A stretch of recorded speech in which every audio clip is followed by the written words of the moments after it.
You got tired of being hurt. So you read the books, you watch the videos, you started saying no more often. You stopped apologizing for existing. You built what everyone called a healthy relationship with yourself. And somewhere along the way, you stopped being able to tolerate other people at all. Welcome to Mind in Exile. It is the channel where modern emotional behavior gets examined for what it actually is, not what we want it to be. If the views and the opinions mentioned in this video stay in your head long after this video ends, then subscribe to my channel and turn on the notification bell.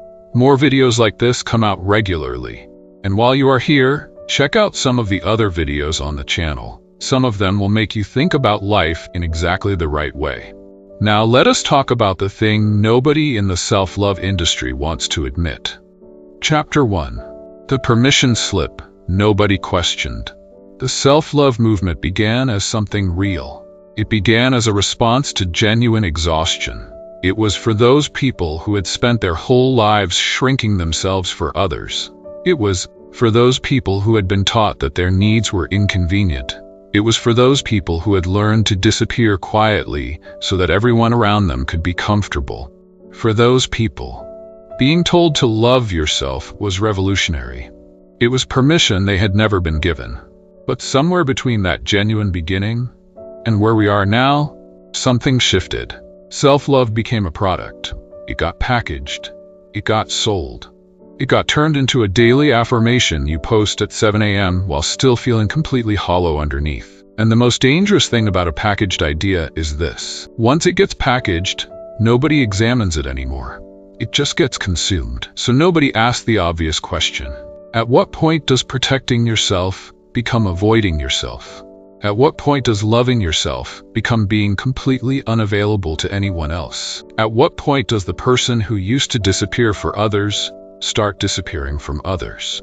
Chapter 2. The boundary that became a wall. Boundaries are real. Boundaries are necessary. Nobody should debate that. But here's what the boundary conversation carefully avoids. Most of the boundaries people proudly announce today are not boundaries at all. They are exits. A boundary says, I will not tolerate this specific behavior. A real boundary keeps a relationship intact while changing the situation. But what most people call a boundary today sounds like escape from the situation. People say, I do not have the emotional energy for this.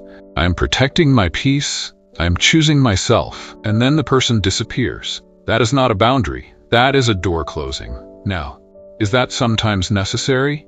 Absolutely. It is necessary. Some people need to leave. Some relationships are genuinely damaging. There's no argument there. But the pattern worth examining is this. When every difficult conversation becomes a boundary violation, when every uncomfortable emotion becomes a red flag, when every relationship that requires effort becomes something you are better off without, you are not protecting yourself from toxic people anymore. You are protecting yourself from intimacy itself. And intimacy, real intimacy, is inherently uncomfortable. It requires you to be seen in your incomplete, contradictory, not yet healed form. It requires you to stay in the room when the conversation gets difficult. Real intimacy doesn't want you to simply escape in the guise of self-love. The self-love industry never told you that part, because that part does not sell well. Chapter 3. The mirror that only agrees with you. There is a version of self-love that is quietly indistinguishable from narcissism. No, I'm not talking about the clinical kind. I'm also not talking about the dramatic kind you see in movies. I'm talking about the quiet, modern, extremely socially acceptable kind. It looks like this. You have done enough inner work to identify your patterns. You know your triggers. You know your attachment style. You know your love language. You have a therapist, you journals every day, you meditate every day, you have a morning routine. And yet, somehow, you are completely unable to hear feedback from another person without feeling attacked. Somehow, every relationship that ends was the other person's fault. Somehow, every difficult person in your life is a narcissist, and you are always the empath. This is the version of self-love that the mirror metaphor explains perfectly. You have built a relationship with yourself that is entirely self-referential. The mirror only shows you what you want to see, and you have gotten so comfortable with that mirror, that real human reflection, feels like an assault to you. Real humans reflect things back at you that you did not ask to see. They reveal your blind spots. They challenge your self-narrative. They love you in ways that are inconvenient and imperfect, and nothing like the version of love you have written out for yourself in your Notes app. And if your relationship with yourself has become the standard against which all other relationships fail, you are not loving yourself. You are worshiping yourself. And worship is a lonely religion when you are the only God. Chapter 4. When choosing yourself means disappearing. Think about the last time you described a decision using the phrase, "I chose myself." What did that actually mean? For some people, it means leaving a situation that was genuinely destroying them. That is real. That is important. But for a growing number of people, choosing yourself has become the answer to every question that requires emotional discomfort. The conversation got hard. And to escape that, you say, "I chose myself. They needed something from me that I did not feel like giving." So to escape that situation, you say, "I chose myself. The relationship required me to grow in a direction I was not ready for." And here also, to escape, you say, "I chose myself." And the result is this. Now we have an entire generation of people who are deeply committed to their own well-being and profoundly unavailable to anyone else's. There is a philosopher named Martin Buber who wrote about 2 ways of relating to the world.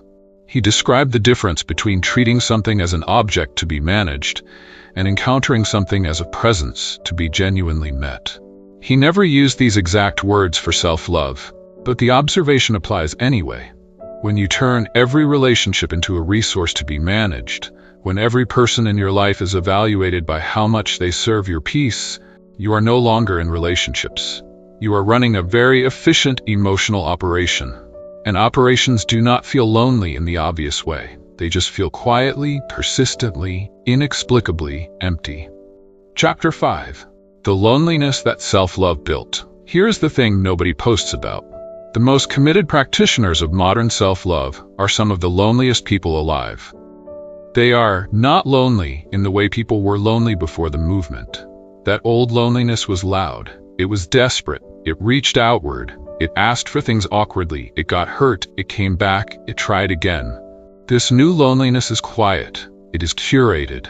It has a morning routine and a clean apartment and a clear sense of what it will not tolerate.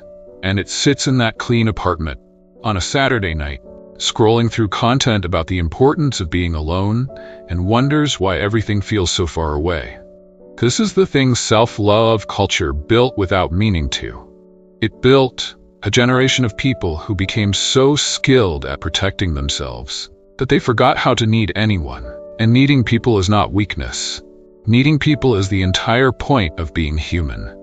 The desire to be known by someone, to be in the room with someone, to let someone see you without the carefully constructed presentation of your healed and boundaried self. That desire is not something to overcome. It is something to honor. But the industry told you it was a wound. So you treated it like one. You medicated the longing. You reframed the need. You called the reaching out a trauma response. You called the wanting too much. You called the missing someone unhealthy attachment. And now you are very healed and very alone. And the strangest part is that you cannot even grieve it properly. Because grieving it would mean admitting that all this work you did on yourself left something important out. You unlock your phone again, not because you are looking for anything specific, but because the silence in the room has gotten too much for you to bear anymore. You scroll for a while. You see someone post about loving yourself enough to walk away. You double tap it, and somewhere underneath the tap, something in you knows that loving yourself was supposed to be the beginning and not the destination.